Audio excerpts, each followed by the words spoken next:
Hello good people of the internet. You guys, you are amazing. You are subscribing to our channel, you are commenting, and you are doing everything that is needed. Muruguti supporter guys, murugu subscriber. I want no kutenda kukuru. And don't forget to advertise your business with us.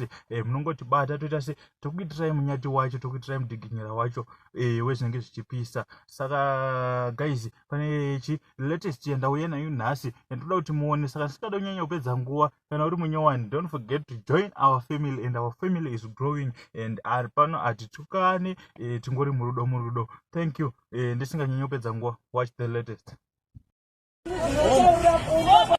Aiwa imbovunza nyedzo tona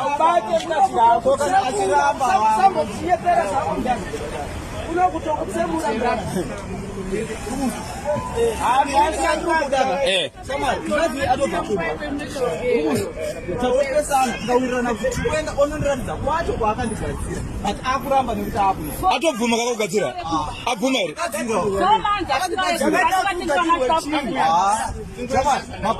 aiwa mukadzi ari kunzi akagadzira murume, saka mukadzi abvuma kuti andiokuratidza kwanikagadzira kugadzira aiwa arohwe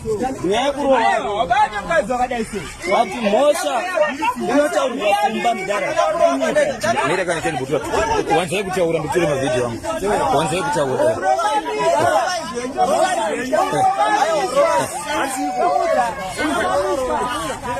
nasha ndiri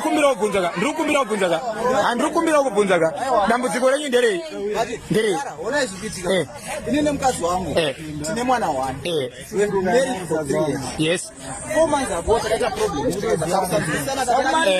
takaita then ini ndakabva ndabva pano pandakabva pamba kwandakaenda kwacho hapana chiri kuita saurira kuti kwauri kuenda hapana mukadzi uri tachifambi kwauri kuenda ndiri ipapo ndiri saka wazoseseti mukadzi ndiye akugadzira pandakazwa kakumba manje zvakuita saka iye abvuma iri ndakugadzira akubvuma but ari kuramba kuenda kunondiredza kwacho kwaakazva wabvuma abvuma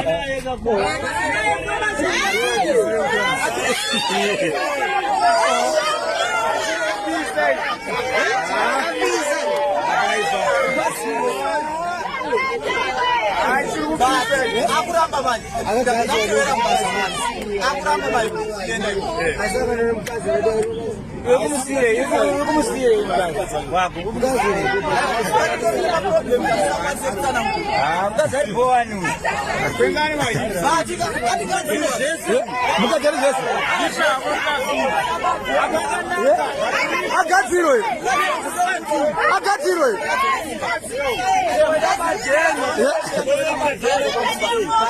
nai baba nai mukoma muri kureva kuti pamakabuda kuenda pa3 months izi mukaenda kunoita bonde ikoko riri kubvuma uko kunze uko hapana chiri kuitwa, hakuna chiri kuitwa.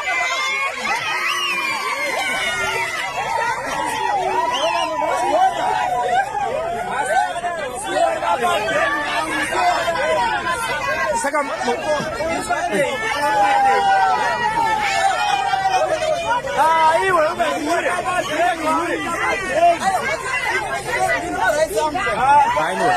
Alright, sarikangoita kapaka inini kana musingawirana ka chega ukapfirika kubata mukadzi saizvozvo kana musingawirirana munoenda papolisi mundogadzirisana.